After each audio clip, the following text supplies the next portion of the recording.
Turn to page 27 for me, please.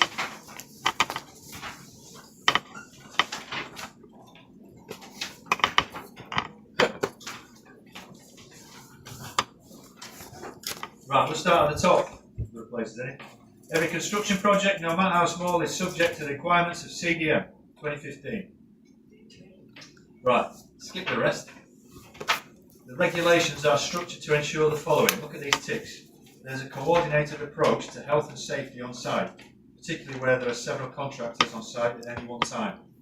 So hence, if there's more than one contractor, the client must be speaking to the principal contractor to ensure that they look after all the contractors, whether it be second, third, fourth tier level contractors, still need to be controlled. Adequate time and resources are committed at sufficiently early stage to draw health and safety into the design and planning phases. So you've got to give time to plan for health and safety. You've got to give time for the build. Okay. If the client, or if they agree a build time which isn't long enough, what happens? It gets rushed at the end. What happens when you're rushed in terms of health and safety? Accident. It just goes out the window, doesn't it? Yeah. Principal contractor sends the health and safety manager on holiday. Or says, gives them loads of work to do, just don't bother walking around site for the next 2 weeks. We've got loads of people on to get the job finished. That's what happens, isn't it? Right. So under CDM regs, the client, together with the principal designer and the principal contractor, they discuss and agree suitable time that's allowed the contract to be completed, taking into consideration health and safety. There's adequate cooperation and communication between everyone on site with responsibility for health and safety. A bit like that graphic. Everyone on site has the necessary skills, knowledge, training and experience to do their job. That means they're all competent. You've got to make sure people are competent on site. Okay. So, CDM, communication, cooperation, competency. Next one, remember this one in particular. Health and safety issues are considered at design and planning stage for the whole life cycle of a new structure, which include the items below. What it's trying to say is CDM was introduced basically to get rid of health and safety issues at the earliest stage. Years ago, architect draws it, we turn up, build it and go, ouch, that hurt, we shouldn't have done it like that. Now it's everyone communicating with each other before you've even dug a hole in the ground. Okay, it's making sure people appoint competent people in all roles. It's making sure everyone talks to each other about health and safety. It's making sure that this principal designer is looking at the design team to make sure they are ironing out, getting rid of any health and safety issues at the design stage. Let's use less flammable materials. Let's put it together in this way. It would save a lot of issues. Let's build this bit on the ground level before lifting it up there, rather than having people working at height for 6 weeks. Okay? So they consider safe ways to build it using safe materials. Right? This is all done at design stage. This is why CDM was introduced. Okay? You're planning for health and safety from the very start. Right, let's start talking about things like notification. Right, HSE want to know of large projects. A project is notifiable if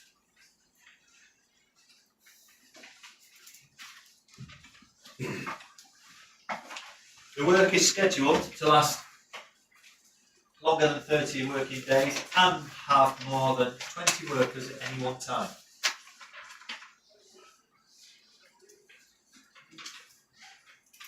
So that is 20 workers simultaneously all together at any one time, and if it's going to last more than 30 days. If it's going to be more than 30 days, but you won't have more than 20 there at any one time, it's not notifiable. Unless the second part applies. It is going to be more than 500 person days. Do you know what that means? As in the amount of days times the people that are working there. 50 men or women, 10 days, that's 500 days. So if the job, you might not have 20 people there at any one time, you might have 10.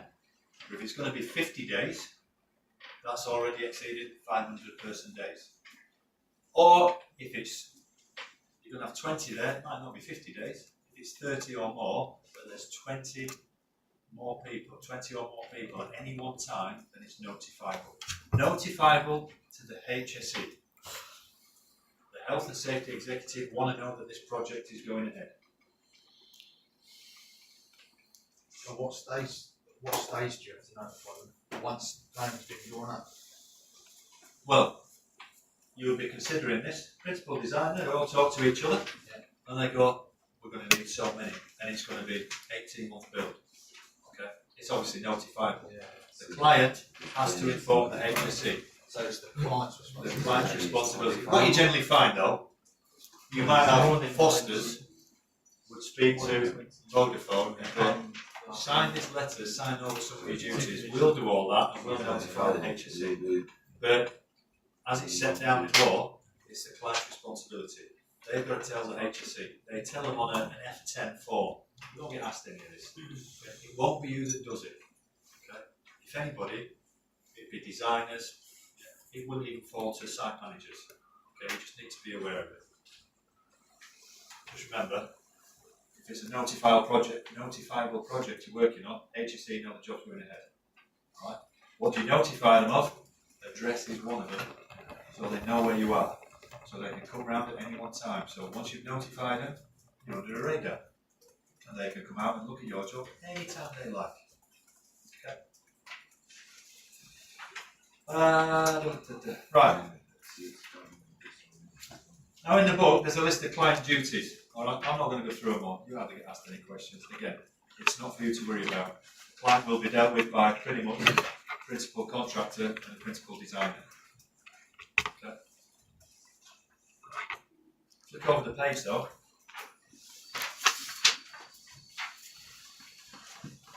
There's principal contractor duties. There's principal designer duties, but like I said, they basically start looking after the health and safety. They start planning it, developing it, making sure it's going to be implemented. We can then look at principal contractor duties. What's the principal contractor going to do? Look at that first tick. Plan, manage and monitor the construction phase. Got that there. Principal contractor looks after construction. So designers are normally involved at the design or the pre-construction planning phase. Principal contractor normally comes in to build the thing. They take charge of the construction phase. Throughout both, health and safety is taken care of. Now, this main architect might stay with the job for the duration. I couldn't tell you if it's common or not these days. If they start developing health and safety information for a health and safety file, if they leave, they hand it over to the principal contractor, who is then responsible for maintaining a health and safety file for the duration. You then get to the job's completed and you're at handover phase.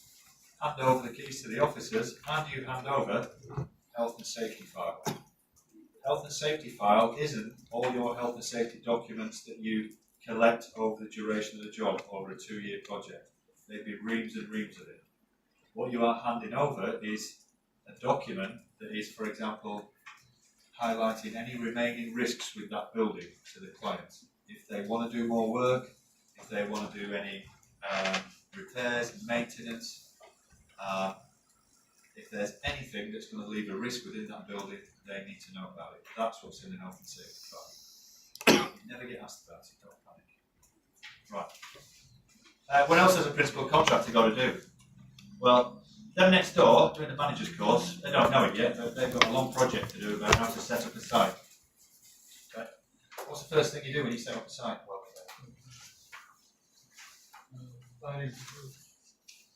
fire exit? Yeah. Can't hear you. Oh, well, yeah, you're considering that. Survey. You know, you've done the survey, all right? Planning. Planning? Yep. No, you're already planning for it. You've got everything ready. Start work. But All you right. need to plan how to set the site and all the stuff, how the Parameters. works will be. Sorry, someone said down there? Parameters. Perimeter. Why do you want the perimeter? It's got to be fenced in. Why is it fenced in, Greg? Protect the public out and what? Stop people robbing all your kit. Right, So you get there, you mark it out, you put your barriers up. Alright, it tells everyone not to go in there. Yeah, access, yeah, health and safety, it's all been planned. When is gonna be the break time? The break time as well. There's another one that's not that. What do you mean? You want another break time already? No, you You can. establish time throughout the day, that's what you mean. All the rules. You got a point. Principal contractor gets there, they're the one that looks after everything. They set up the site, they establish the security, the boundary. They stop people who shouldn't be there getting into site, because by law they have to. They make sure that everyone coming onto site is competent. They establish site rules, like canteen, like break times. Yeah, they set the induction, don't they? Doesn't matter. Everyone would go by McAlpine's induction, however fancy it might be. All right. But if it's the main contractor or principal contractor running the site, they make up the rules. How are they going to ensure that everyone follows their rules? They give them out on their induction. Has anyone got a site and do your own induction? I can't imagine why. So if you're doing your own induction, you might not be complying with the principal contractor's rules. And they're the ones that make the site rules. It's their site. They're in charge of everything. Okay? First thing now, set up site security. Okay? Otherwise, you can have people wandering into your site, even when you're clearing it. Okay? And they might get injured. You know, the law is quite fair, but sometimes it is an arse. People say that quite regularly. Why? Because you've got certain responsibilities to protect employers, employees, visitors, deliveries, contractors, members of the public, even people who might want to trespass onto your site. If somebody dies from your side, it's your fault. Well, From outside. well, if you can show that you've done everything possible, okay, then you might not be punished. But for example, if you haven't isolated the power to all heavy plant, if you haven't covered excavations, if you haven't blocked access up to scaffold, so you haven't taken ladders away or put boards across, if you've left anything at risk overnight and someone breaks in and then gets injured, the principal contractor can be held accountable because they haven't protected against it. It's an awful bit of law, because they shouldn't be breaking in anyway. See what they do around London now? You put your hoarding up, don't you? You've got the little holes in it. Little perspex holes. What's that for? Curiosity. Well, people used to try and climb up what's going on in there. So let's put windows on there. Now it's even easier for people that want to rob. Because they've gone, oh, yeah, it's not worth it, oh, look at that. Yeah, we can see what's in there now, we might get in there later on. If they get in and they get injured, it could be down to the principal contractor because they haven't made sure the site's safe. Right. Talked about cooperation and coordination. Turn to page 38 for me, please.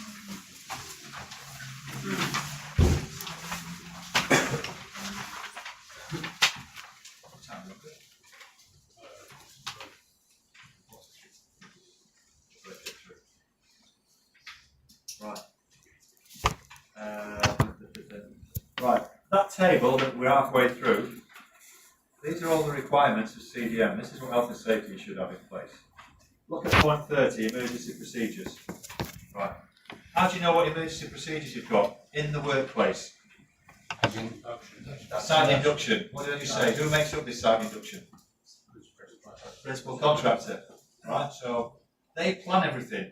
Designers speaking with clients and the main contractor, principal contractor, they say, oh, the site should be this size. We'll plan. What they're going to do is a big project like this, you're going to plan where the offices are going to be, any car parking, traffic management routes, emergency systems, escape routes. You plan all this. It's not just thrown together willy-nilly when you walk into it is sometimes. Okay? But they plan for everything and they put systems in place. And they want people to abide by all these systems for the betterment or the health and safety of everybody on site. Yeah? And you get all this information on site induction. Now that's a site that's set up from scratch at the very beginning. What do you do if you're the contractor and you get to a site that's already occupied by contractors? Get information. Get information from them. Get information from them? Yeah? or table inductions. Alright? Well, let's say you get to a site that you're working on and it's already occupied by workers. There's only part of the site you're working on. Okay? It's still got people working in it. Yeah. I don't mean construction, I mean you're putting an extension on a building.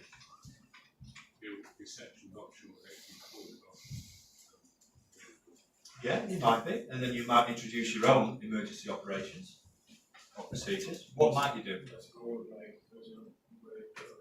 You speak to whoever's in the building and go, what are they? Can we join our procedures with yours? You might go, it's not suitable to be fair. All depends on the nature of the work, but where it's got point 30, emergency procedures, must be in place for the safe evacuation of all people on site in situations where there's foreseeable risk of an emergency. Okay? You must have emergency procedures in place. If there's one or more contractors there, the principal contractor generally controls it. If it's an already occupied building, you generally liaise with each other. Again, there's communication, and you come to some arrangement about emergency procedures. Okay? But it's got to be in place. Whether you follow theirs, whether you initiate your own, there's got to be emergency procedures in place. Right. Fast forward then. Chapter 7 we go up to. Who was that saying? Who's losing the will to live? I just hear someone go, oh, what do you mean you're not excited?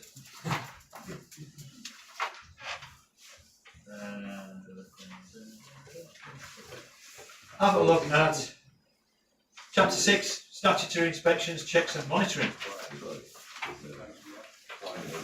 88.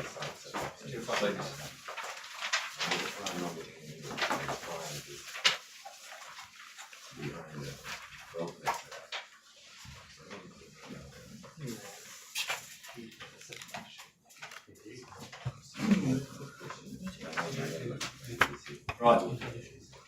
Main headings on these two pages, what can you see? 88, 89. You got record keeping, what else you got? Daily user and visual checks, what else you got? Inspections and examinations. Right. So, why do we have all this? What are we using like field inspections for earlier on? It's kind of monitoring, checking to see how our health and safety is performing. Okay. It's helping us to improve our health and safety so we can stop them happening or stop people getting ill. Right. It says in the introduction, this chapter gives an outline of some of the requirements for the completion and use of various statutory and non-statutory forms, notices, signs and registers used within the building and construction industry, and the keeping of some records and other details. Okay. Now, if you look at record keeping, it's important as it is the means used to ensure that inspections and examinations are carried out as required by legislation and/or company policy. Some regulations or the law say certain inspections, certain checks must be carried out at these intervals. How can you prove to people they've been carried out? Tag it. Keep a record of it. Okay. Simple. Keep a record of it. You have a competent person to come in and do the pat testing. Okay. They sign the paperwork. They give you a record of it. The next one. Some inspections are required by legislation and other by employer. They are good practices seen as proactive measures. That's what we said. We talked about going around checking the tools. Yeah. Vital in helping to prevent accidents or to maintain good health and safety in your workplace. So, remember that second paragraph. Some inspections are required by law. Some inspections are good practice required by the employer. Yeah. Daily tool checks. Does the law say you've got to check it daily? It's good practice. It's good practice. When you look at Pure, it says it must be kept in good condition. It must be maintained as per the manufacturer's instructions. So they might say it needs to be inspected once a year, it needs to be serviced. Power tools, obviously with the pat test can now be for an electric drill, for example, 110 volt drill, but it doesn't say, so if you're using like a battery tool, that doesn't necessarily have to be, well, it can't be pat tested, so that's what plug in it, but you have to inspect the charger, and then that's down to like you to inspect the drill. It's a battery drill, Yeah. So, it's just down to you to, so your charge has got on the pat test, yeah, the the drill drill hasn't. daily check. So some are required by law, regulations, some are required by the company. The company will want a record that you've done daily tool checks on the battery powered drill, and they'll want a pat test on the charger. Therefore, if anyone comes in, for example, an audit purpose, or the HSE come in, they'll go, "How are you complying with pure?" They'll go, "There you go, daily tool checks, pat test record for that drill."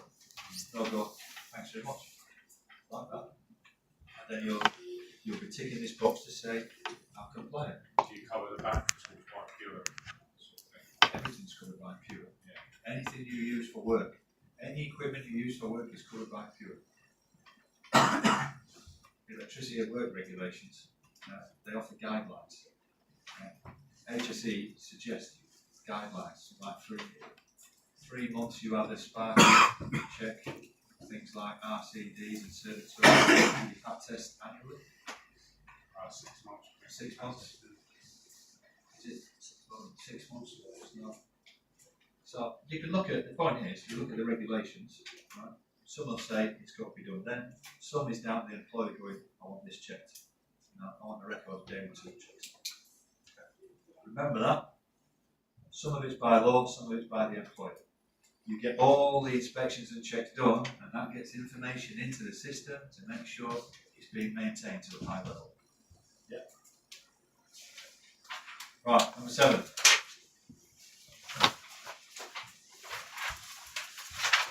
Accident prevention and reporting.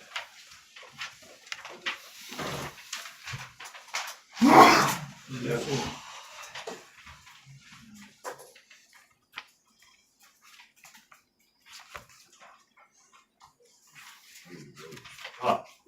Sometimes you get nasty things happening on site. Anyone squeamish? If you are, don't look at the screen. I say that because then people look at the screen.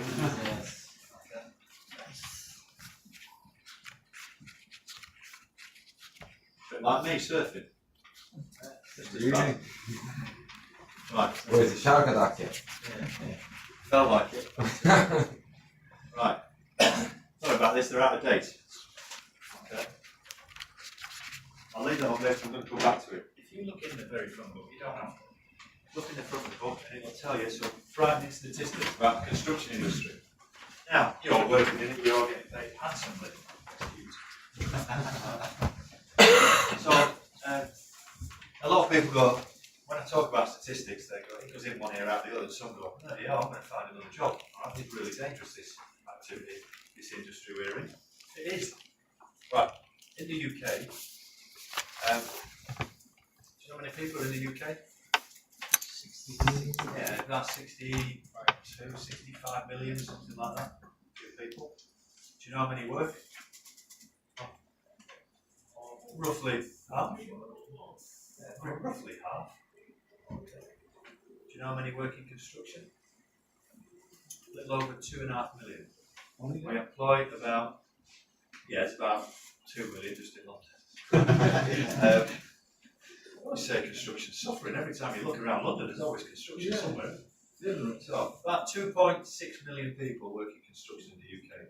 That equates to about 6% of the working population. Right.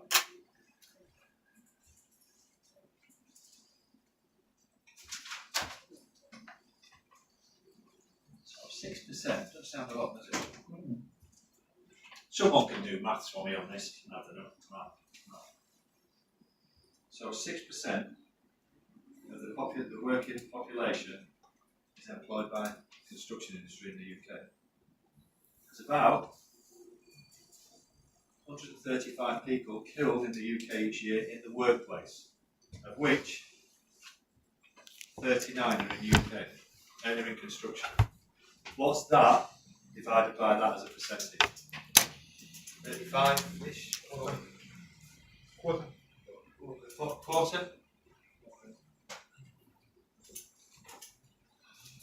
Exactly. When you look at Google for me. Exactly. That's good. Right, 39 divided by, you just got it. I think that's probably about 39 divided by 135. There you go. 28.888. Right. 30%. How can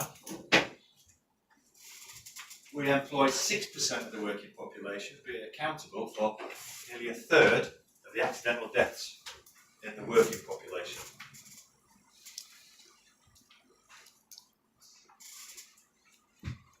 Cancers. 40% related cancers reported each year to do with construction industry. Asbestos, dusts, exhaust fumes. But we only employ 6% of the working population. Health issues.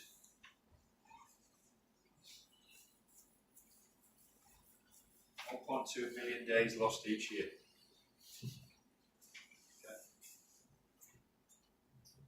Can't remember the figure, I might be wrong. Something like manual handling costs the society as a whole £400 million each year. There's more people off on any one. What day was today? 18th of August. Saturday, 18th of August. Well, let's pick a Monday. All right, not a lot of people work weekends. Just us. Monday, 20th of August. There'll be more people off on Monday with a manual handling related condition than any other health condition. And I think that's too many beers though, isn't it? Compared with strain injury on the wrist. Right. So there's massive implications through accidents, through ill health. So we're going to focus on why they happen and what we can do about it to help prevent it.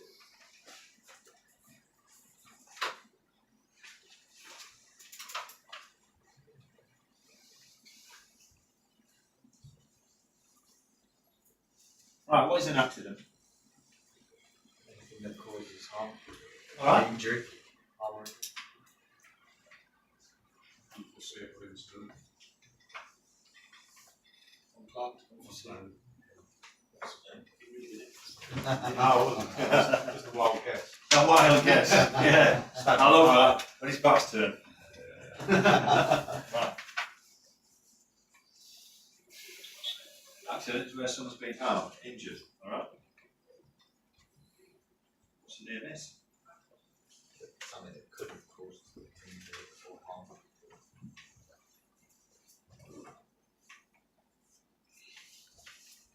Could have harmed, but didn't. Luckily. Could have happened, but didn't.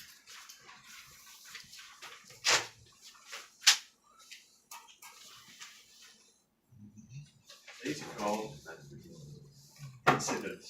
So there's two types of incident. Okay. What causes these?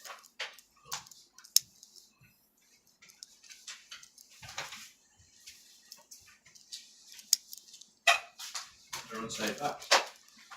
Right, have a look in your book. What's it say about unsafe acts?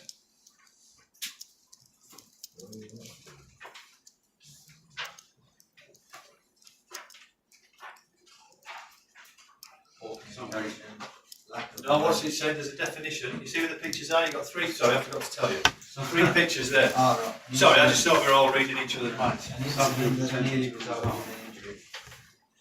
Is that what it says about unsafe acts? Oh, no, it's not. Potential cause harm.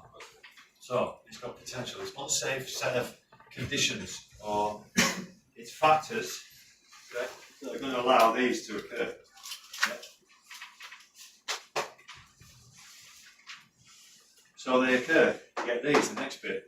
What you've got there is poorly stacked pallet of bricks, yeah? Anybody unsafe facts? How many times have you walked around the side and gone, crikey, look at that? What's a bit naughty? How many times have you done that? How many times have you told anybody about it? Not very much. Yeah, I think the word you're looking for is I haven't. Okay. Right.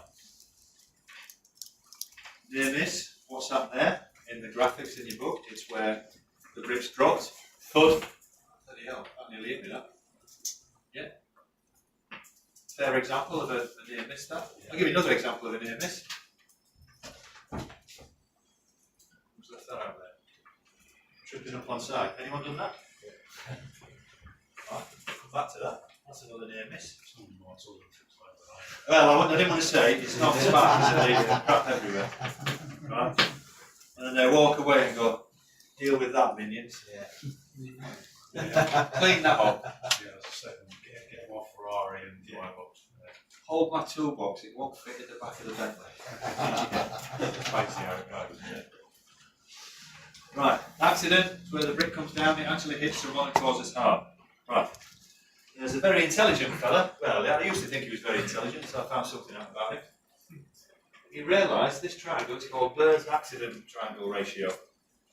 And he discovered for every fatality in the workplace, there were so many major injuries. Major injuries are going to come under accident because there's been harm, yeah?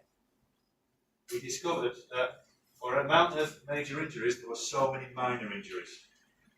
For so many minor injuries, there was a lot more near misses, and for so many near misses, there's a lot more unsafe acts. So that's a triangle, you get more at the bottom, just for the small bit at the top.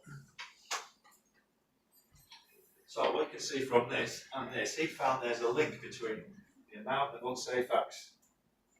Okay? There's so many near misses. And what he thought was, hang on, well, if people can report as much as possible, whether it be unsafe facts, look at that there. Oh, wow. I'll tell somebody about that.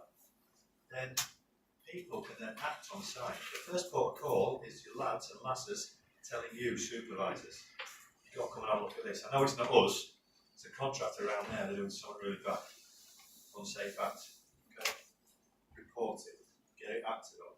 If we can limit that amount, we might make this bit smaller. We might make that bit smaller, and we might eliminate the chance of the fatality of it. But only if we get people involved. Okay? Plan, do, check, act. The check bit, getting information. This two-way communication, allowing workers to come and communicate with us, tell us when things aren't right, and then we can act on it. We can stop it happening. Therefore, we can limit the number of unsafe acts. Hopefully stop it or limit it the number of near misses. And then we have a fantastic site like Rising Facades and Zero Accidents. Or like, what did you wait for? Skyglass. Not that. But only one accident in the last year. What's the accident? It wasn't like a beheading or something like that, was it? Yeah. Yeah, we've only had one, but it was massive. Right, but this is the idea. And I used to think this bloke was really clever. Until I read in a book somewhere, he kind of got, yeah, that's proven. Or these two I kind of guessed. Alright, and I was like, oh. Anyway, but you get the idea. We can only help protect against this if we get everybody involved. Right, that example. Trip up. Now, as much as we're getting on, and as much respect as I have for you, and you clearly have for me, if I came in and tripped up, you might fall about laughing. Some of you might be like, oh, is the old man alright? And I'll look around for the old man. Right? So I might think, I'm a bit embarrassed now. Why do people not report it at the workplace? Exactly that reason. Who's tripped up in the workplace?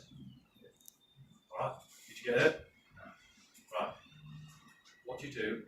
First thing you do, once you hit the floor and you kind of record, what do you do? Yeah, look around. Wash it off. Have a look round. Did anyone see that? Yeah, you might get on and go, oh. Or you might go and go, oh, God. And you go, oh. Then you have a look round. Did anyone see me? Why? Because you feel embarrassed. Now, it's because of that. The last thing your lads and lasses are going to do is come in and go, Gaffer, I've just fallen over. Hey, you fell over. So people go, for embarrassment, I'm not going to report it. They also go, well, I'm alright, do I need to tell anybody? Nah. Oh, officer's all the way over there, it's 10 minutes from one side to the other. Oh, I'll do it later on, forget about it. Or, what do you mean report? I didn't know I had to report.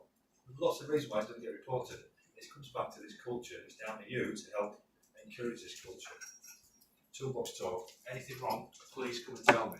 Does my house slide or how menial or unimportant you think it is, tell me. You can get that information, feed it back to the managers. They've got a clearer picture of these things that's happening around site. They can then act on it and stop it happening to anybody else. that maintains and improves the health and safety around site. Yeah. Okay. Have a quick cover. I'll start again at 4:15. Normally when they're reversing. The next few pages start talking about Ridor. Now Ridor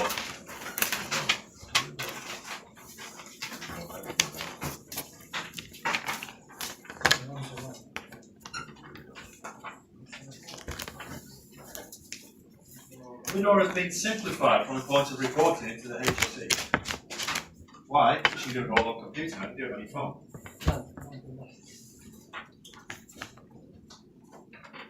You used to have to spend time going through explaining this and how to report and dates and times that you need to report things. Well, it's all online. You go on the HSE's website. Plus, if you need any information about health and safety, get on the HSE's website. It's a fantastic site for information regarding health and safety.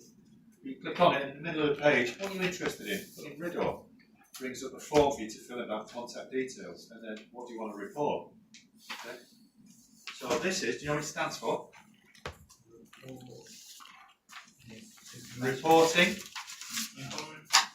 injuries, disease, dangerous occurrence.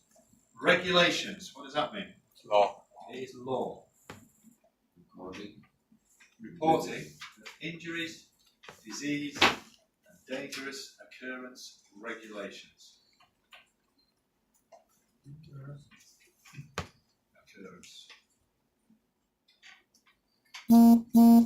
Say it one more time. Reporting injuries, disease, dangerous occurrence regulations.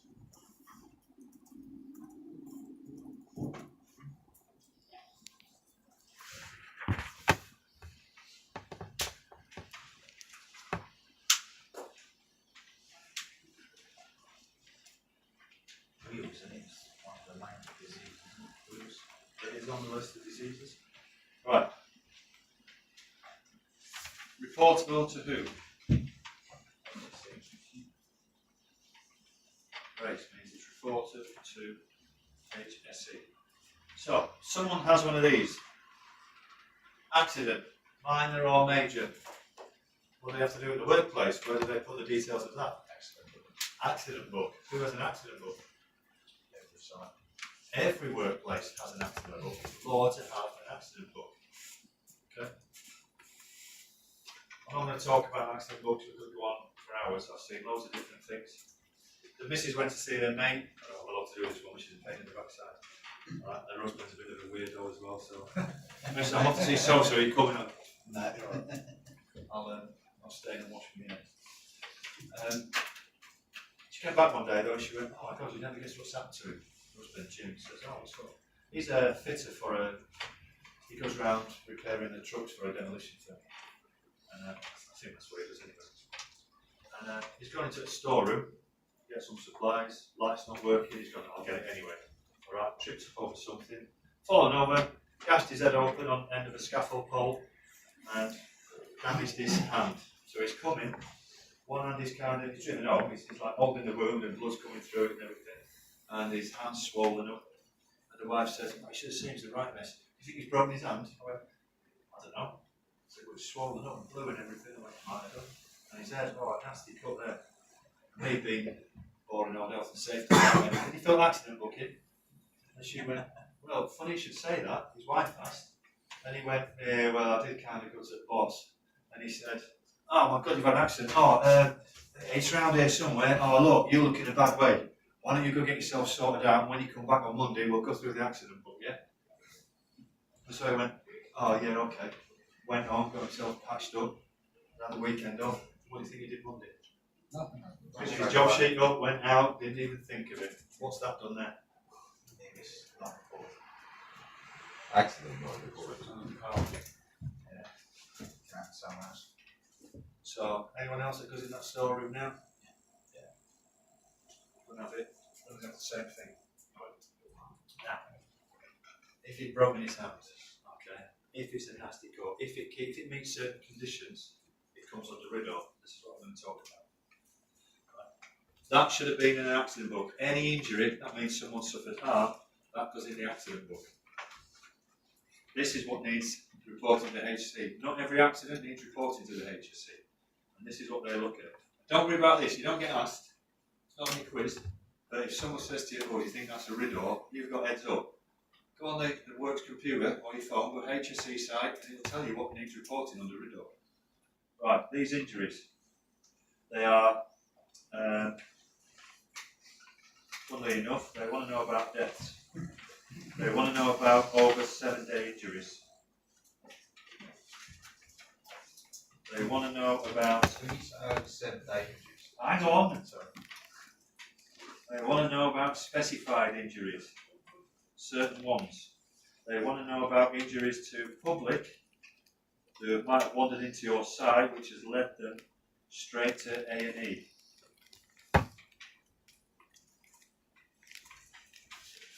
So deaths, we know what deaths are, don't we? No. Let me show you. Right. Over 7-day injuries. What were you going to ask? Do you mean over 7 days off of work? Because I mean, obviously you can have an injury and still go back to work. So Okay. is it? Maybe 7 days until you. Yeah. So you know, like a sprained ankle, you can still work. Go back to work. Yeah. But the effects might still last after longer than 7 days. Well, if you can still do your job, Yeah. but you're back within inside 7 days, Yeah. you're back to work. Right. So it's 7 days off of work. It's 7 days off of work, but if that sprain is so bad, you go, I don't want any sick loss, and you drag your leg in and they go, sit in the office, do some admin work for the week. You are not carrying out your work, your usual work. So if you're incapable of carrying out your job you're paid for, okay, for 7 days or more, or more than 7 days, or you are absent for more than 7 days, that is over 7-day injury. And it needs reporting. There was one company I spoke to. I was doing some training. It wasn't construction based. It was a different course called an IOSH course. And this guy said, "Yeah, we have 0 over 7-day injuries." I went, "How can you have 0 over 7 injuries? You told me about some of the injuries you got." Right. What are you getting at? Well, you told me this bloke injured his leg in some way. Yeah, he did, but he wasn't off for more than 7 days. Well, how was he not off for more than 7 days with that? Well, he got to 7 days and then we sent the taxi out, brought him in, he sat in the boss's office, had a cup of tea, went and chatted to the admin staff, watched telly for an hour, then we sent him back in a cab and we did that for 2 weeks until he was recovered. But he's not doing his job and they went, "Oh, we didn't worry about that part." We just had to register to say, "Yeah, he's in work." I went, "That's not what the regulations tell you, so you've got to be careful." So, that's over 7 days. Specified injuries, there's a list, alright? Off the top of my head, it's things like fractures, apart from fingers, thumbs and toes. They don't want to know about them. So any other body part that's broken, they don't want to know. Amputations to, I think it's major limbs. I don't know, it's in the book somewhere. Probably know about an amputated head, to be fair. Scalpings, loss of sight, one or both eyes. Asphyxia, so where you lose consciousness through not enough oxygen, either through extremes of heat. They want to know if you lose consciousness following a head injury. Burns covering more than 10% of the body. There's quite an extensive list. Okay. So, but when you're going on the HSE's website to report it, it says, "What do you want to report? Injury. Is it one of these?" If that one, click and it just brings up the form. If it's not one of these, you click no, not a riddor. Goodbye. Doesn't let you complete it. And any injury that's to a member of the public that results in them being taken straight from your workplace off to A&E. Yep. Okay. Same for the site visitors. Who will be visiting the site? If they're not employed, Or what are you getting? an architect. No, if it's an architect. They have a walk around or whatever. Sometimes they have a site walk around, don't they? Or They're whatever. not public art. They're They should part have of a site the induction. they're part of the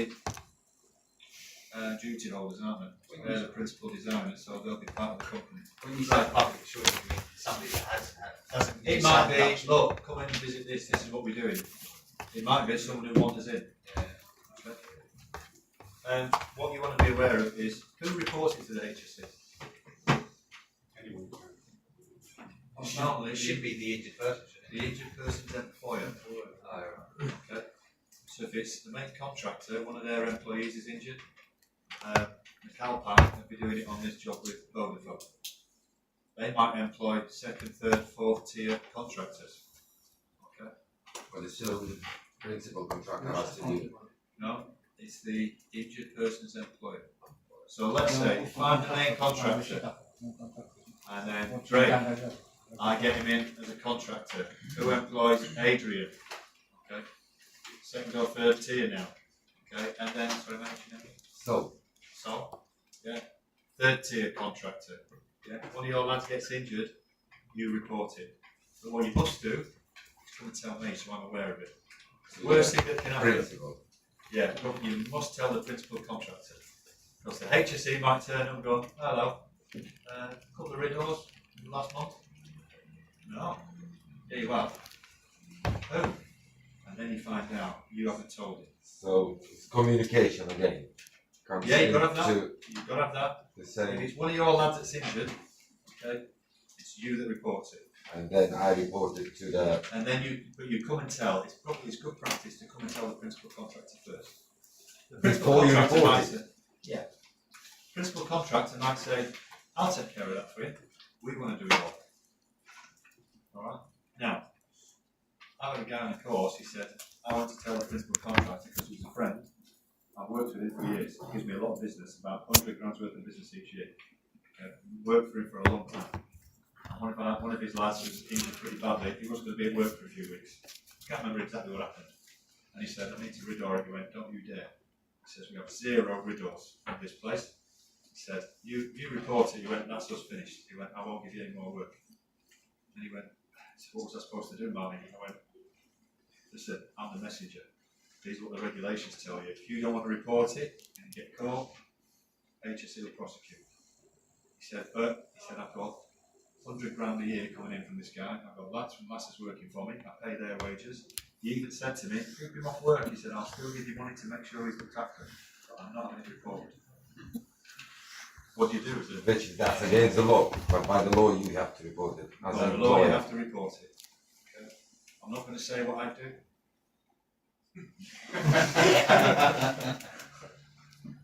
You know, it's a difficult situation to be in. So then. But you don't work anymore on construction. So if you were self-employed, you would report it yourself. Yeah, now if it's self-employed people, if it's the individual who's self-employed, they go straight to the PC and the principal contractor riddles it. Okay. Don't worry too much about it. If you get an issue, it's probably not, you're probably not going to have anything to do with riddles. It's normally site managers that will do it. It was in the question. It was in the questions. The earlier one, yeah, they're just like practice questions, not that. But hey, there's a section on riddle. You get 10 minutes. It'll probably take you 10 minutes to find that section. Right. I think, is that the purple section? Yes. I think it is, eh? Yeah. Right. So we're in the next section, aren't we? What colour is that? I always ask every group this. Green. Green? Blue. Turquoise?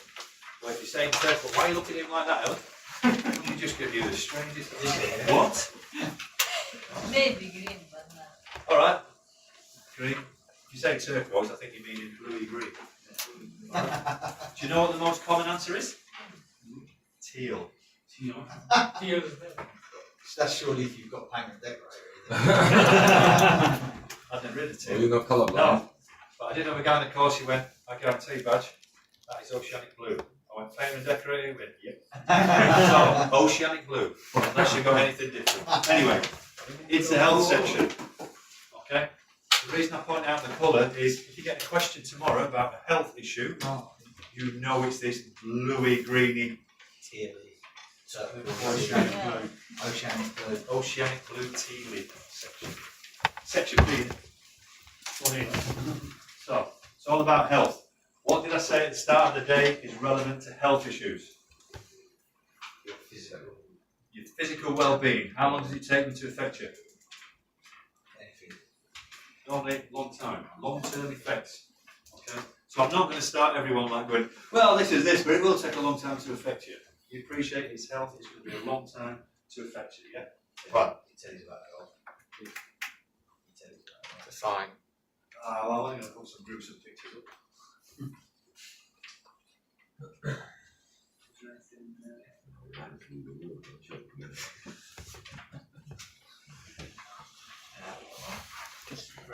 Actually, yeah, I need to show you some. I think yeah, can prove. Oh, nice. Oh no, first page, maybe. I forgot.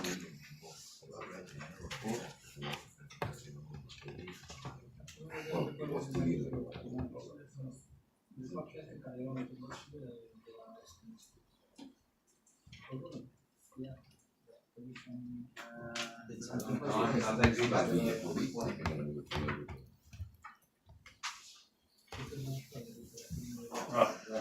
I'll talk about dermatitis. I'll leave that up there for a second. Right, so what have we got first? Health and welfare. Right. No, that's not too bad. I mean, you can look at that one. That's dermatitis. You don't like that stuff? Oh, okay, no, it's gone.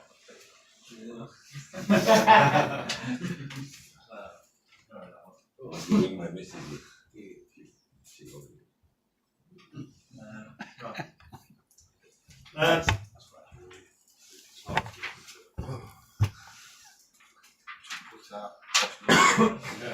Right, occupational health.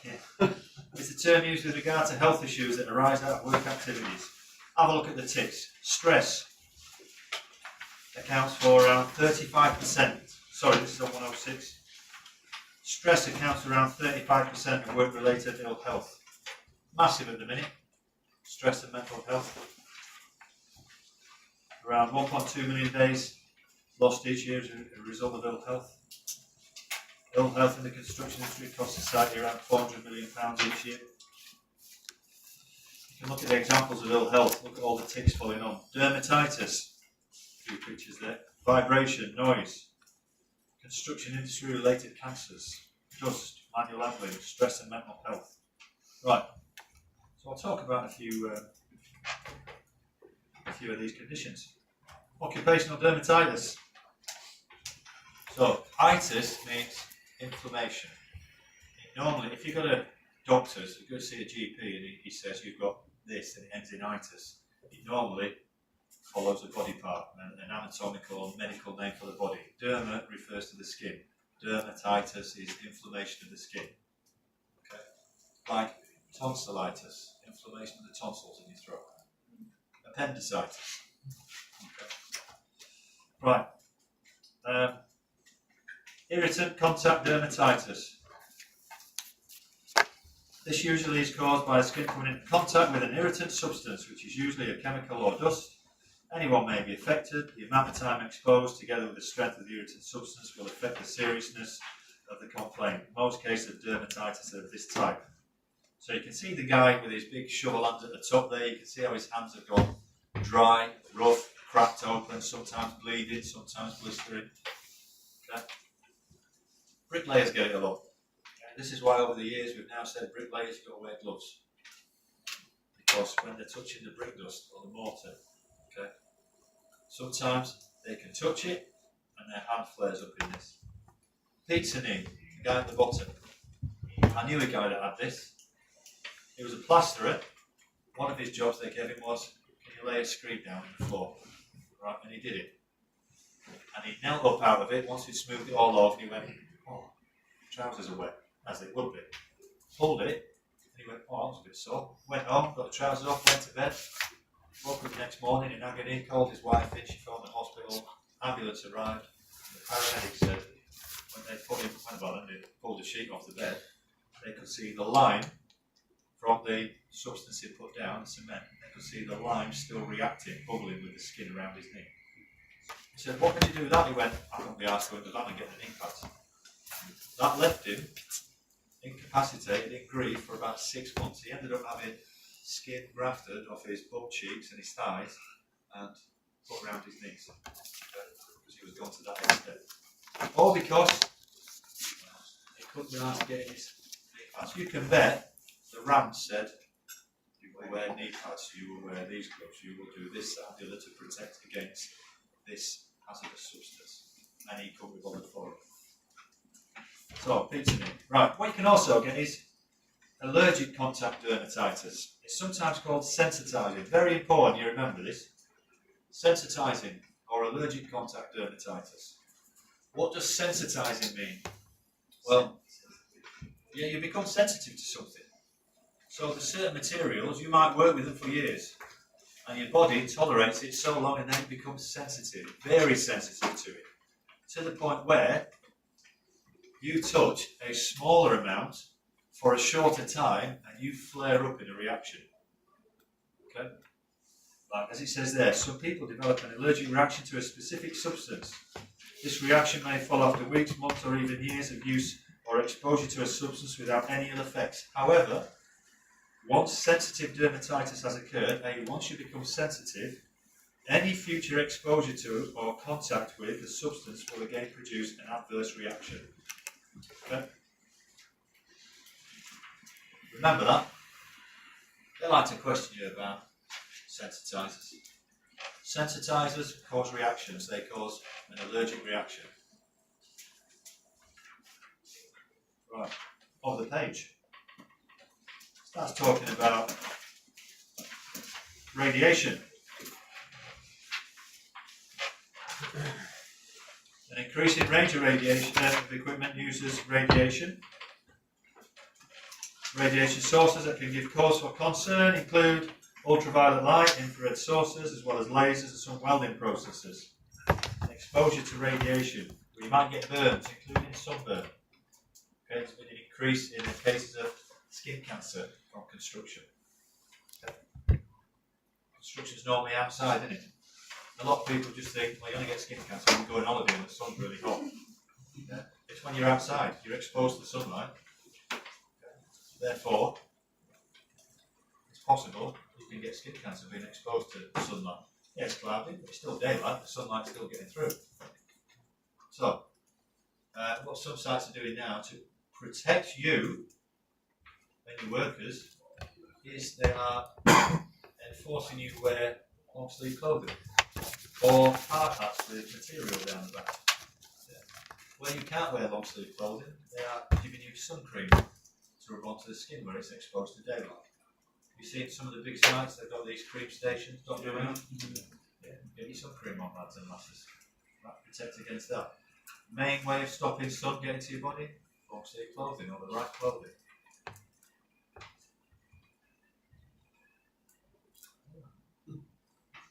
It's all to protect you. It's got nothing to do with protecting the company against people putting in a claim in years to come saying I got skin cancer when I worked outside for you. That's 6 months contract. Alright. However, it's there to protect the workers. What else you can get? Eye damage, cataract and archive. You ever had archive? I have. It's fantastic, isn't it? Right. First job I ever worked on when I was this trainee civil engineering technician. I didn't know what I was doing. They went, just wander around site, health and safety. Wander around site, familiarise yourself with everything. Never seen a welder before. I was like, what's he doing there? Watched him for about 10 minutes. The next morning I woke up, God, it was like I got sand under my eyelid. Right, and it was just continuously scratching at the surface of my eye. I was like, rinsing it. And I got to work and they went, what's the matter with you? I went, eyes dripping and it's red really sore. I said, come lunchtime, they went, Al, listen, you know the use of their ornament, take the van, get yourself to hospital. And I was like, they're having a laugh, alright? So I was struggling to see. Anyway, I went to hospital, they washed it out, x-rayed it, said there's nothing in there. I went, still really sore. I went, yeah, it looks it. What do you do for a living? And I went, I just started work a couple of weeks back on the construction site. And they went, there's a welder's there. I went, yeah. I watched one yesterday. And I remember this nurse, she went, idiot. I just fell down, I went, why? And she went, the thing called archive. I went, what on earth is that? With the light from the weld, travels through the air, yeah, and burns the surface of your eye. Radiation is the process of heat travelling through the air over distances.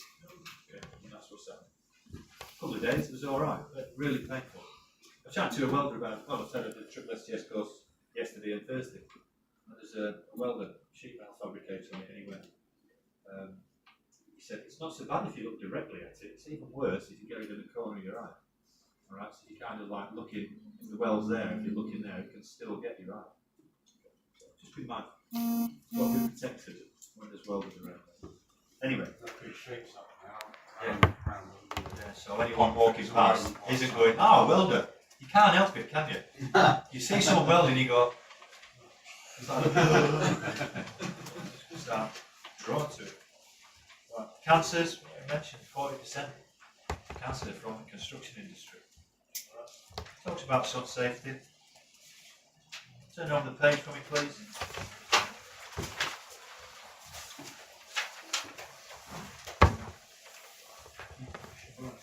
We'll look at leptospirosis. Do you know what this is? Wales disease, Wales disease. Okay. Rat's piss. Just come and answer that. You know you're on a construction course. Alright. That's what they say. Rat's piss. Alright. Close. Okay. You can get it from some cattle, bovine. Right. But generally it's to do with rats.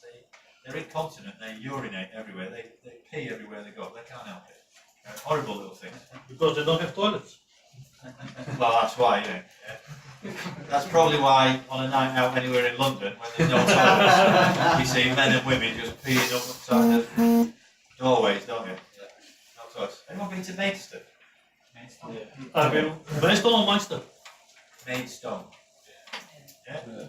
In the street in Maidstone, yeah, Fridays, Saturday nights, whenever there's like parties going on, there's these toilets, alright? They've got like a cover over the top, it's like a great big bollard in the street, alright? And come the night time, they take the top off. Council man take the top off. Public toilets. Right? It is odd. It's like, there's 4 urinals there, 1, 2, 3, 4. So in the middle of the street, it's like a great big bollard. You just stand up, go have a wee in this bollard. Yeah. There's everybody walking round you, alright? Yeah, and there's 3 strangers there, aren't there? Oh, mate. Don't look this side. They have a festival. It's just odd, it's in the middle of the high street. Okay. It used to be one on Oxford Street. Did it? Behind the building, yeah. Yeah, it's just to stop Yeah, people but doing it in the you street. London wasn't it? Yeah, people still do it in the street. It's just a measure that it's just really, really odd. I see Anyway. policemen arguing to each other. Someone was peeing with that one. Yeah. And the policeman was like, you can't do that. And another one said, hey, it's okay. It's better than doing it in the road. Better go in the corner. On the doorway or on the side of the car. So, anyway, we urinate everywhere like these rats do. But they're incontinent, they can't control it. They can't control it. In their urine is a bacteria called leptospira. And if this bacteria gets into your bloodstream, it can develop into leptospirosis or Weil's disease. Okay. Now, Weil's disease can kill you inside 3 to 6 weeks if left untreated. So, you need to be aware of where rats might be. You need to be aware of how it gets into your bloodstream. You need to be aware of what to do if you've got it. Now, if you work anywhere in London, you're going to be near rats. Okay? If you work on waterways, if you work countryside, if you see rats, if you think they're going to be prevalent, then your employer normally gets a little card made up. Anyone work on railways? Yeah. If you work on TfL or London Underground, they normally give you a card to say, there's so many rats around the Underground, you are more at risk of leptospirosis. Why? Because the initial symptoms of leptospirosis or Weil's disease are that of flu. Yeah? Anyone ever had flu? Yeah. I don't mean man flu, I don't mean a bit of a cold, I mean flu. If you've never had it and you don't know what flu is, okay, imagine being ill in bed, alright? If I put £100 on the floor next to your bed, you wouldn't even reach down and get it because you are so ill. You are in and out of consciousness, you have got energy, sometimes delirious, hot and cold sweats, okay, vomiting, diarrhea constantly. Okay, you are just, if you stay awake for half hour, it normally tires you out for a good couple of hours and you just need to rest. Okay, you haven't got the energy to go, oh, £100. Yeah, maybe it should be 1 million pounds. You won't know, but I'm from Yorkshire. If it was a tenner. His wife doesn't have time all the time. And she's buying another handbag. So, leptospirosis, how's it going to get into your system then? Well, it's in contaminated areas, it's in waters, it could be, I won't get in a course saying, oh God, I've got all my tools out in the garage and every time I go in on the morning there's like a dozen rats all over it and they all scatter. I went, all right, do you wear gloves you now? They're walking all over your tools, you're all working from home, picking up your tools, using, it's now on your hands. He only has to go indoors without washing his hands, touch a door handle. Okay. He might then wash his hands and have something to eat. He might then grab the same door handle. Now the bacteria is on his hand again. He then has a cigarette. Oh, he's put it to his mouth. He does that. Now it's into his system. There's an increased possibility that it's going to go into his bloodstream. If it goes into the bloodstream, it develops into. It's a blood-borne disease. So it develops into leptospirosis. Okay. He starts feeling ill. He goes to the doctors. Probably won't make it. They call the doctor out. And the doctor might go, yeah, it's all right, we'll give you a flu shot. You got flu, haven't you? Not knowing, it's working at rats. That flu shot's not going to cure it. So, you need it diagnosed properly. You can get it treated. I wouldn't say you can cure it, because there's been reports of people it lying dormant, like it's a health issue. It's lying dormant in people's body. Some people have had the symptoms, been knocked out for 2 or 3 weeks, been really ill. Had treatment, felt better after a couple of weeks.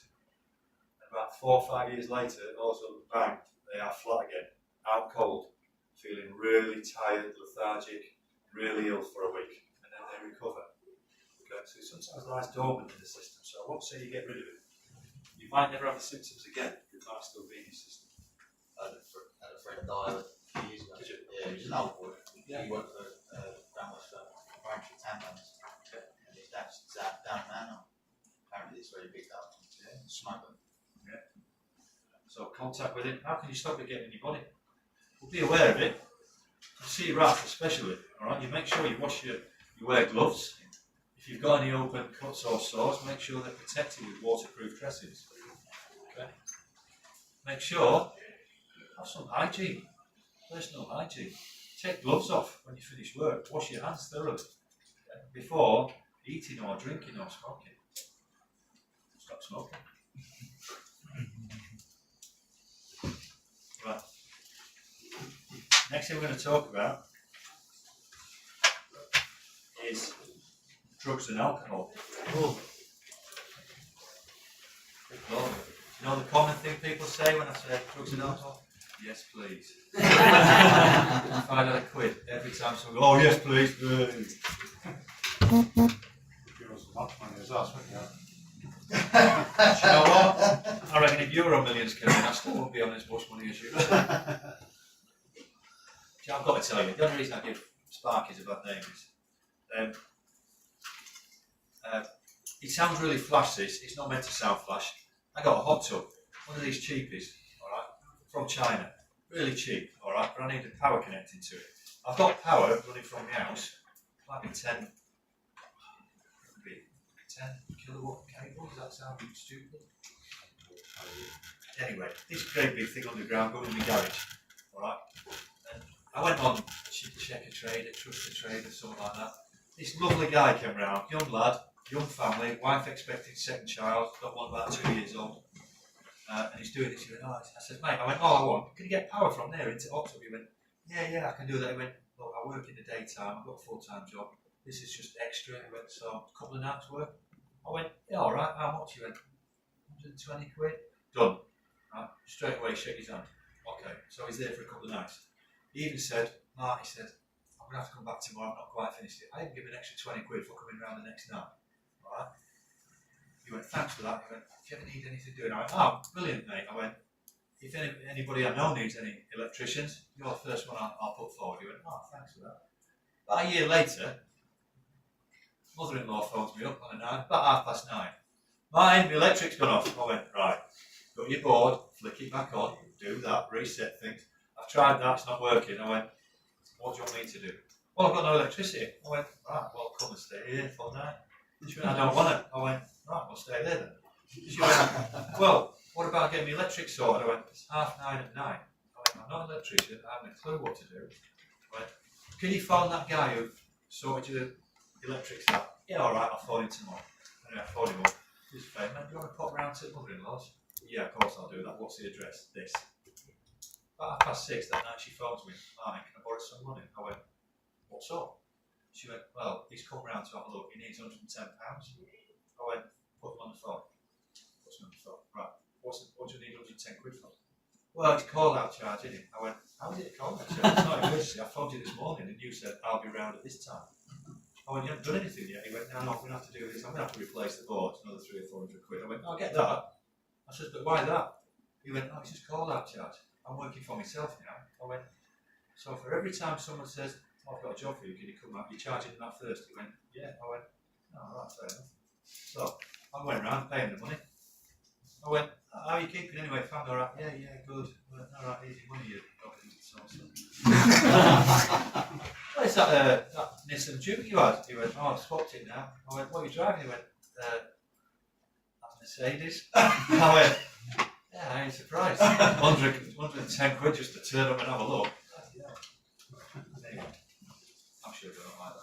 He wants 150. That's nearly enough. Yeah, I was gonna say, 110 quid, fuck that. That's all. Do you do private work? Not very often. But if someone says, can you come round, I've got a fault, right, and it's in the daytime, You wouldn't charge them that. no, you go out and you go, I can do it, it'll be this much to do the job. Yeah. And then you quote and you go, I'll have that bosh. And you Call pay out, for the we job. said that you do out of hours anyway, it wouldn't just be, especially doing something like No, but he's never had any other work since do that. Anyway, so leave him alone, they're really good lads. Listen, does anybody follow this on the tools? On Facebook? I used to follow it, and I'm one of them unwanted people on the tools, because I commented once on a post. Because they always slate health and safety there. But there was this one video, and I giggled, but then I thought, idiots.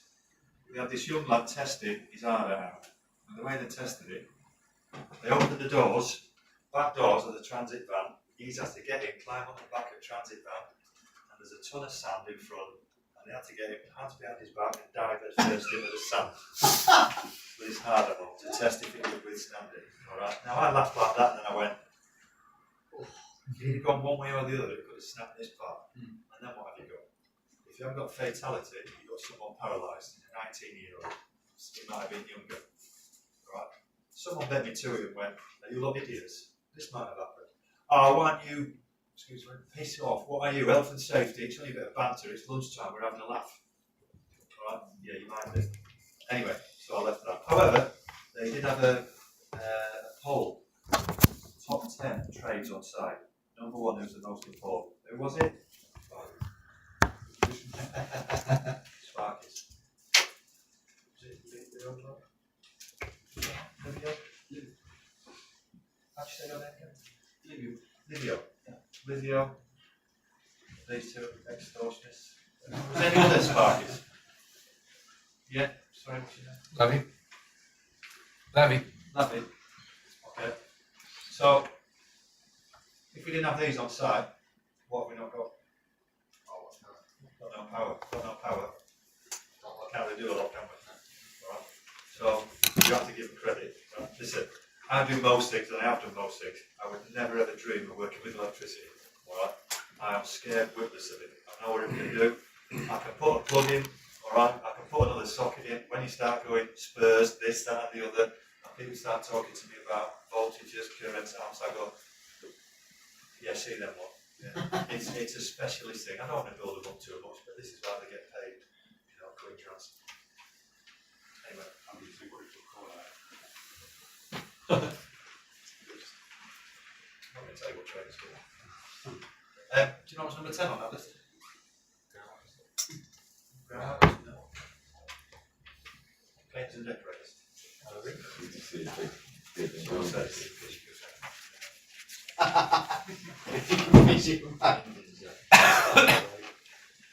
Not fair, really. Got to go through MVQs and all that. Anyway, right, back to this. What time is it? 4 o'clock. Look, just get a little bit more done, then we'll wrap it for today. Drugs and alcohol, we talked about, aren't we? to end it? Yes, please. Nice way to end it. Right. How many people have seen someone in the workplace that thinks taking drugs? Nobody. Just one. Yeah. What was the question? How many people have seen anybody in the workplace they suspect is taking drugs? Alright. How many do you think are drinking? Mostly hangover. Okay. It's easier to put the ones that haven't been drinking on some sides. Okay. So what we can gather is it's widespread use throughout construction.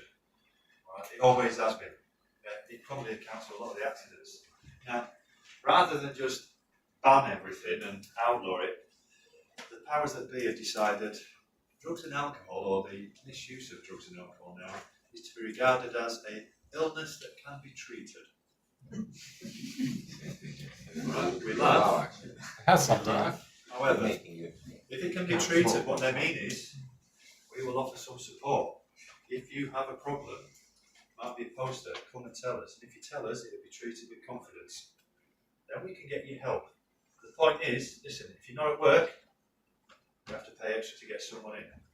If you're at work under the influence, it might cause more accidents, and then we have to get more people in. So we would rather work with you, get you over your issues you might have with drugs or alcohol, okay?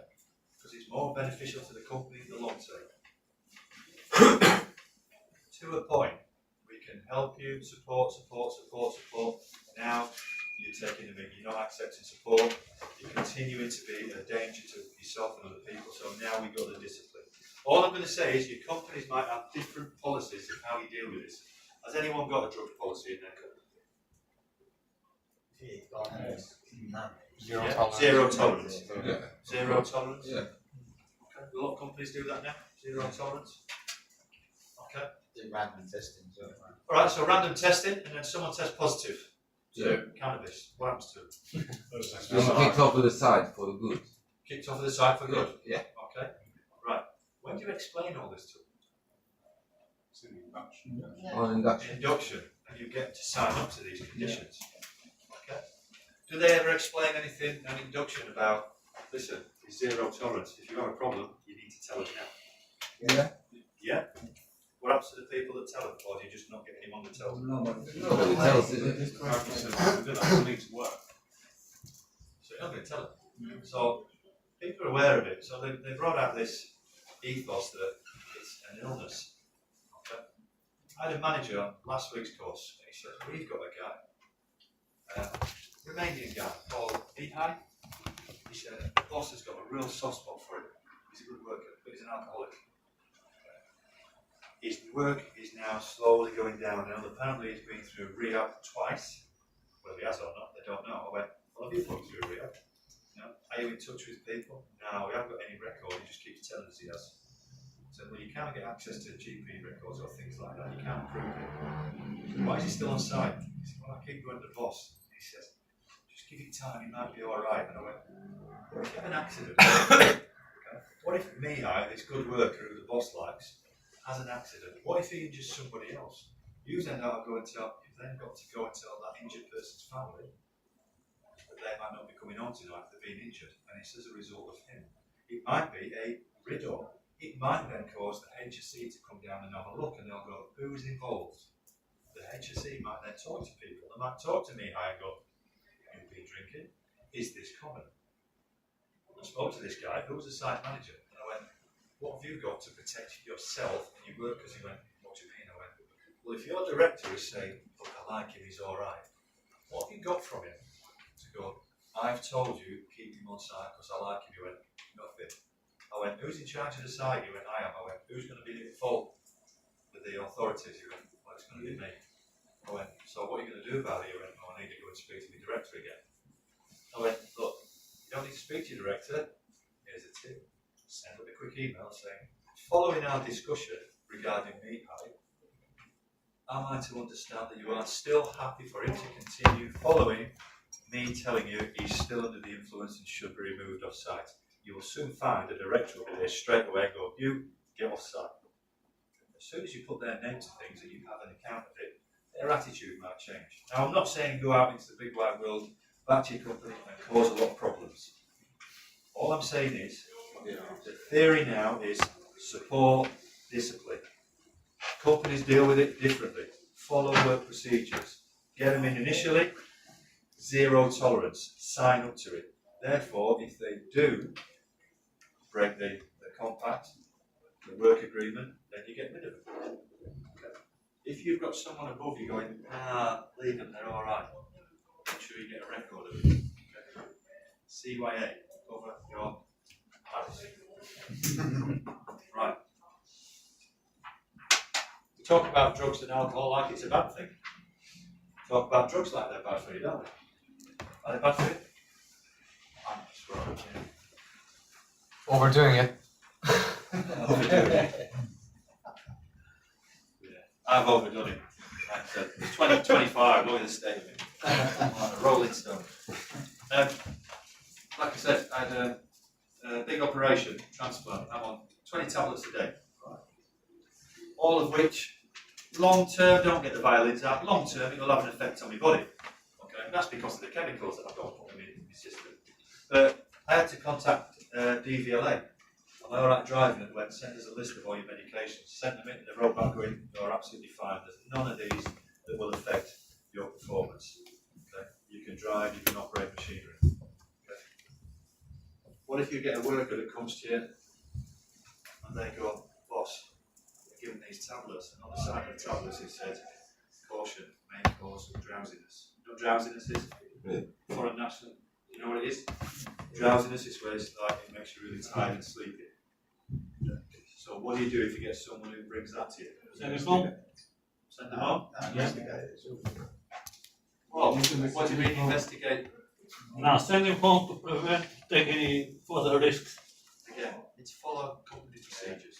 Some companies will go, all right, stay in, we'll pay you. You might do something that's not involved in machinery. We might put you in a quiet area where you're not at risk. It's only a may cause drowsiness as well. So, It affects different people in different ways. look, different companies have different procedures. All I'm saying is be aware of what it is because you have to supervise these people. Alright? If you notice them sitting down one day and they're like, Then you've got to do something around it. alright, what's the matter, you know? Oh, sorry, I'm really tired. Wow, what's up with you? Right, if they're not telling you and they operate machinery, they're at fault.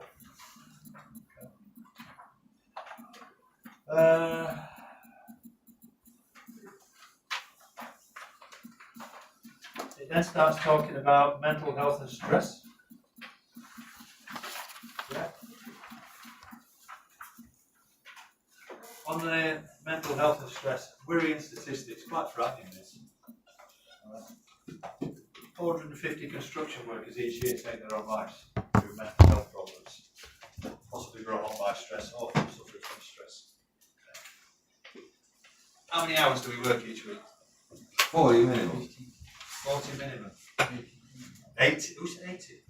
What? 80. Yeah. Wow. You're building your Romania. I've got to be honest, it always. That's against the law, isn't it? He's willing to do it.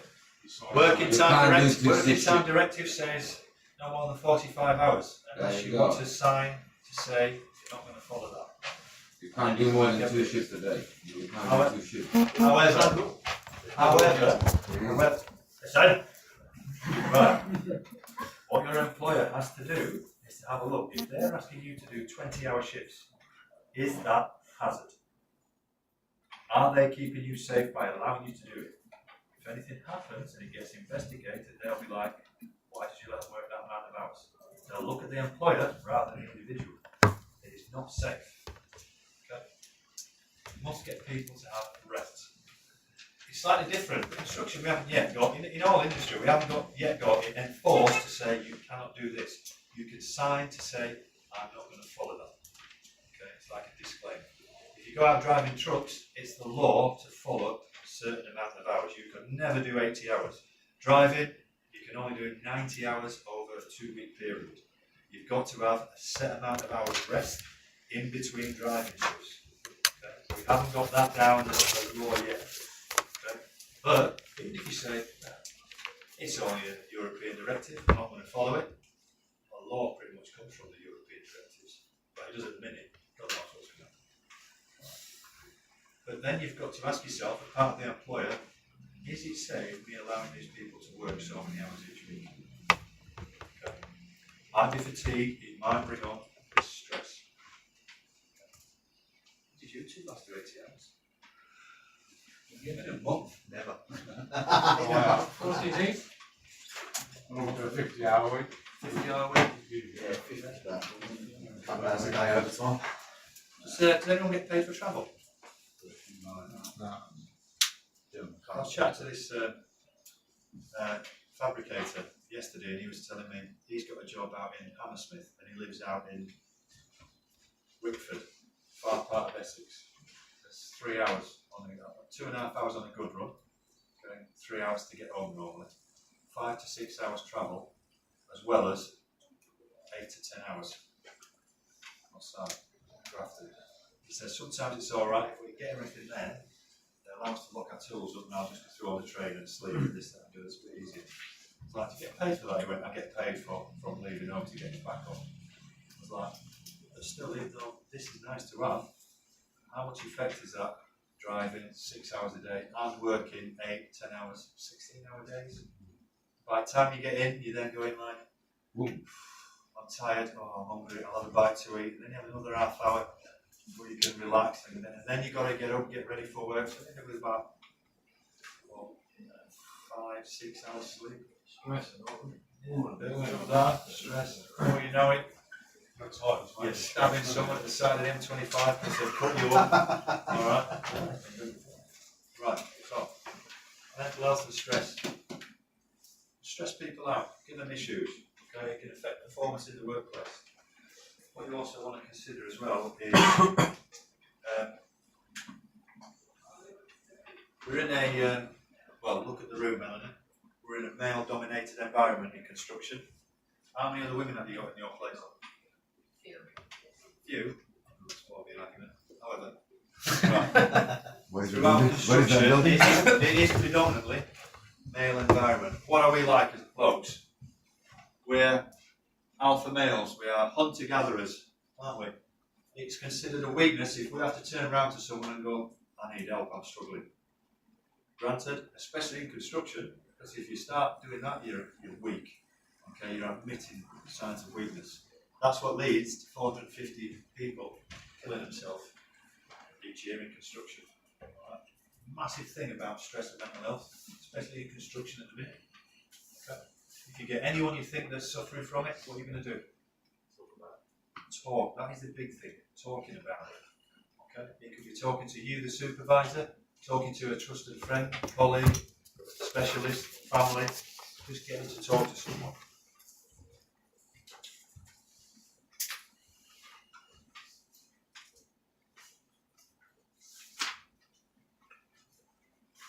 If you have a look over onto page 114.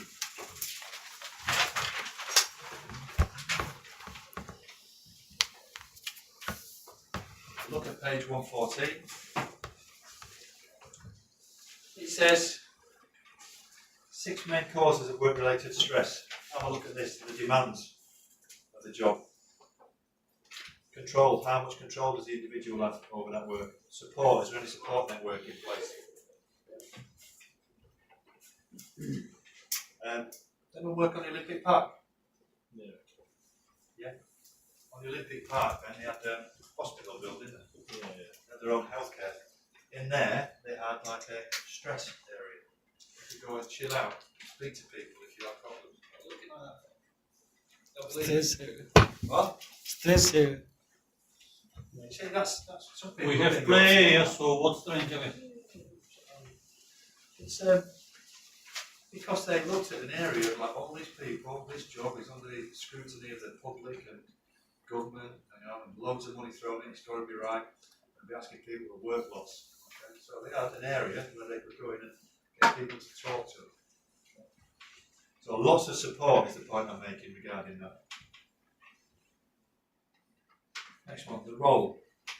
Workers at all level, do they understand what their role is within the company, within the job?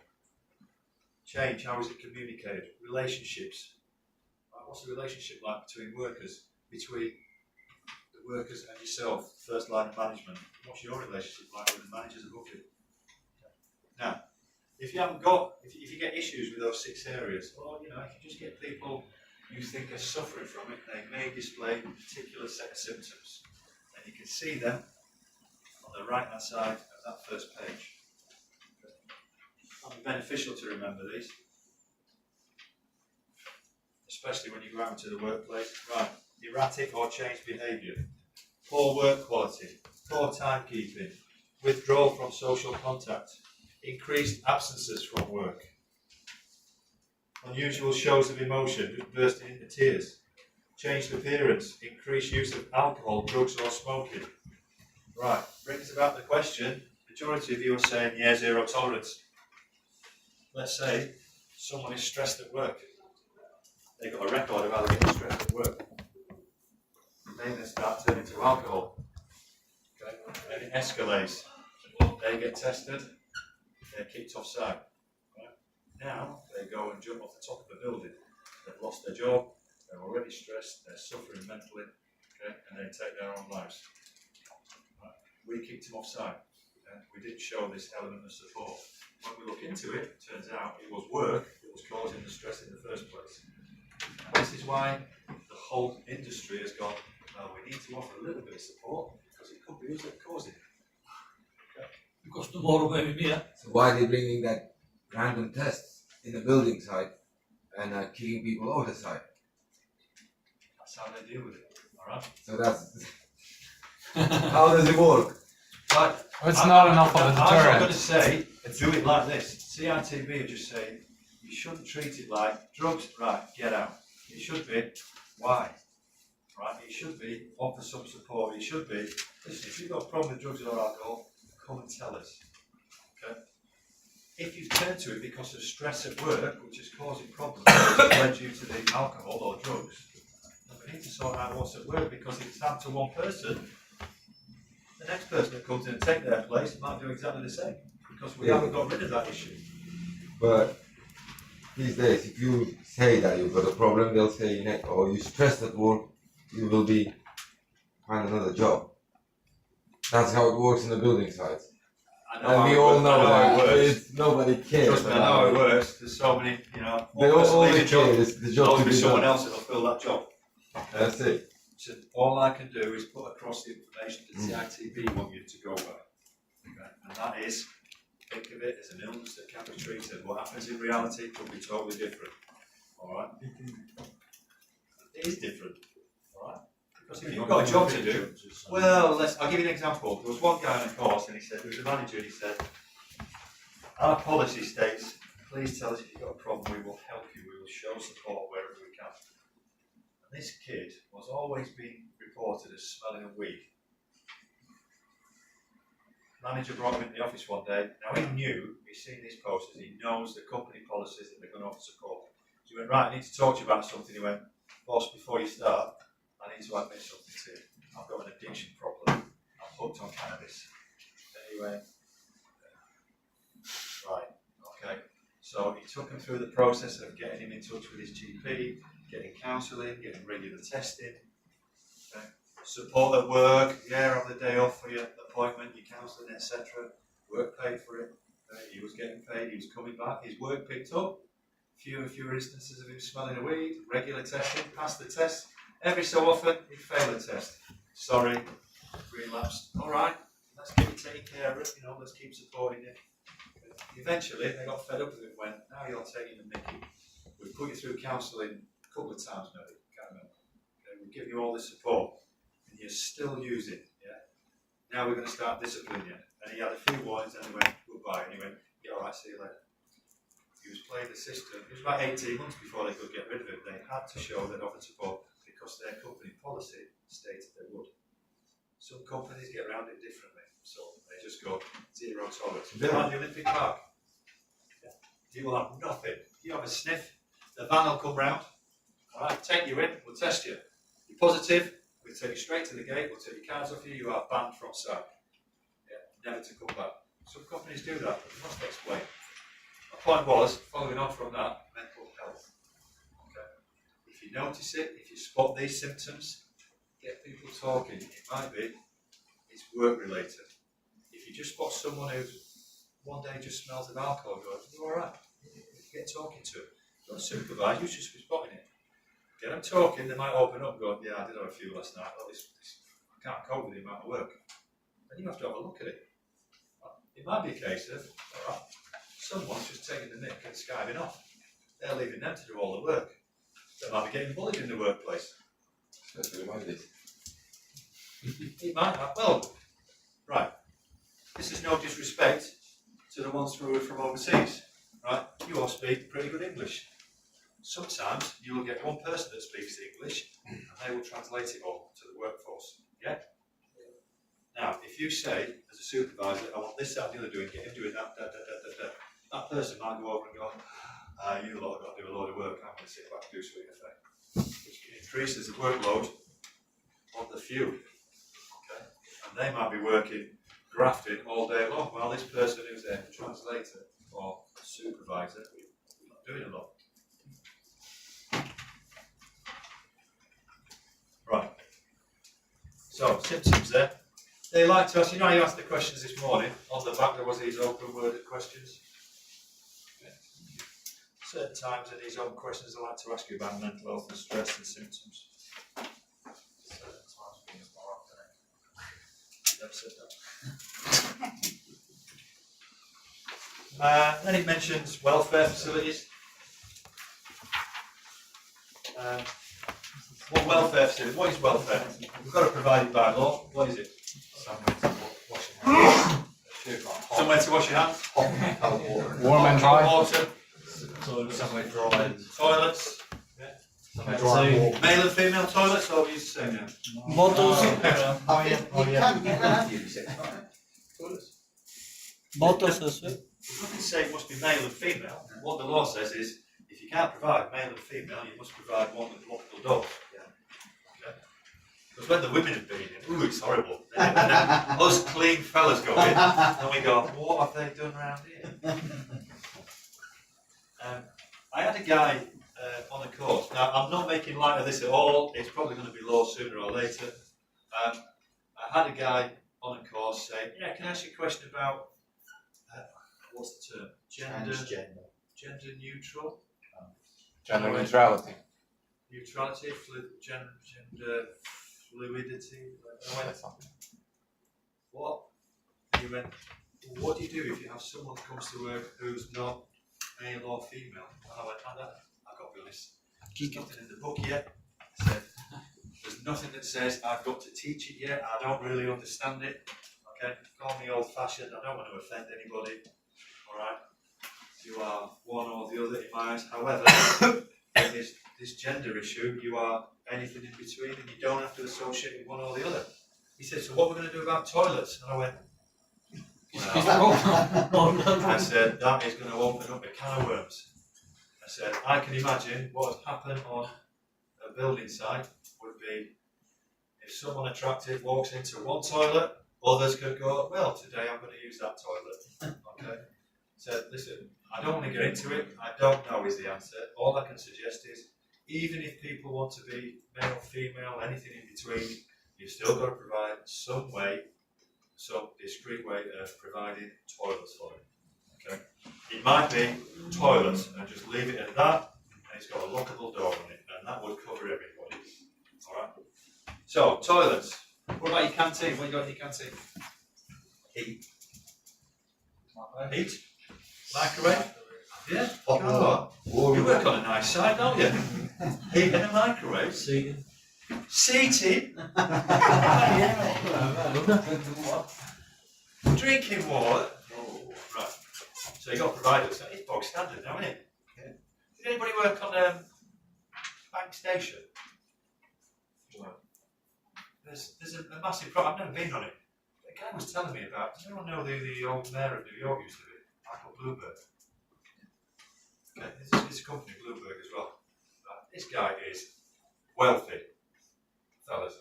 He's way above your level. Alright. You're close, really. This bloke is great. Really, I'm not happy about that. This bloke is a multi-billionaire, Bloomberg. Look at him, coming to London and he wanted an area of London. He's basically getting these fantastic offices which he's leasing out. I think Apple have already bought something like 2 floors. Okay, he's getting mega international companies in, probably charging them sky-high fees to be in this. And this guy that was working there, he said, when we got in there, he said, he's amazing, I never wanted to leave the job. He said, the canteen, he said, breakfast was continental breakfast, cooked breakfast. Have you been in? I was opposite bath. Yeah. He said, the escalators, like £1 million escalators. He said, the toilets, I do everything. He said, really, I've never seen welfare facilities like it. This bloke basically said, I want that area. He went, you can't have that area. He went, you can only build so much above that area because it's going to be above an underground station. And he went, I want to go higher. He went, oh, you can't go higher, it's going to damage the station.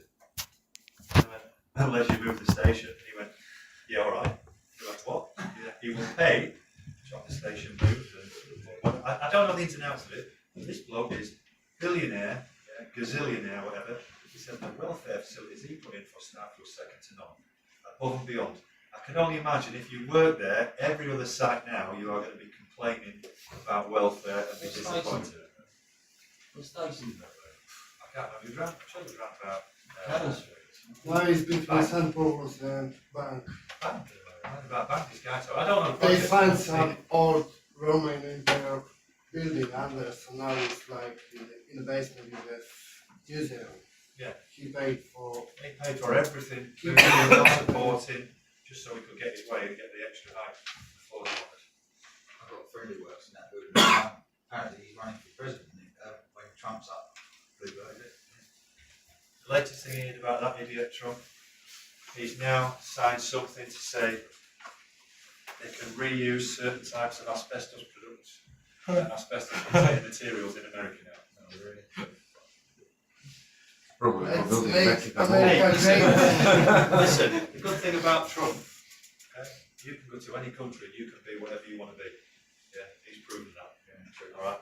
If anybody can go to America, yeah, and an idiot like that can become president of the United States, we can do anything we want now. All right. So, what was that about? Welfare facilities. Your basics. Again, do you remember when I talked about the structure, act, and regulations? There's a big set of regulations covering health, safety, brackets, welfare. Heating, ventilation, lighting, temperatures. Canteen areas. You must provide an area where people can have hot and cold food. Changing room. Depending on the nature of the work, changing room. If you have a changing room, you might have showers. If you have showers, you have lockable facilities where they can put all their clothes while they're showering. You can have areas where they're storing PPE. Okay. Washing. Okay. Hot, cold water, detergent or soap with a hygienic way of drying. Okay. Now it's very popular in praying rooms. Praying rooms? Yeah, well, we get a lot of different faiths now where they have to pray at certain times, as long as it's not interfering with the work.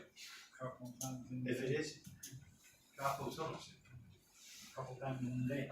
Couple times a day. This, Couple of times a day? yeah. Well, But it's probably not fair factor- compared to others.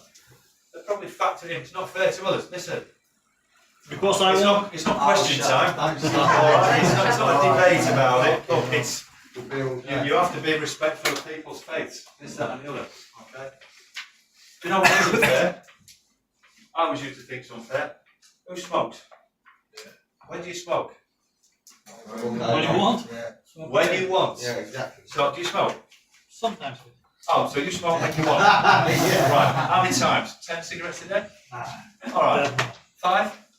Let's say 3. 3. Yeah. How does it take you to walk to the smoking shelter, have a cigarette and walk back? You say again? How long does it take you to walk from where you are to the smoking shelter, have your cigarette and then walk back? It depends where is the smoking shit. 10 minutes at least. Let's say 10 minutes. That's Yeah. half an hour you've had that day. But I don't like these people taking time out to pray. No. Alright? So, be careful what you suggest in the workplace. Right. So, we've got to have the basics. It's the people next door that will ensure the welfare facilities are put in place. If you think about CDM is what ensures you've got health and safety in construction. It's the client of all people that ensures welfare facilities are provided. physically they are not going to be there to put them in place. Who would do that? Principal contractor. So Mr. Bloomberg would have said, make sure you put all this in place for me, as is his duty under CDM. Then the principal contractor, whoever it was, they will ensure that all this fantastic welfare facilities have been established. Yeah. Right. I think that's enough for today, isn't it? Right. So, tomorrow. Toolbox talks.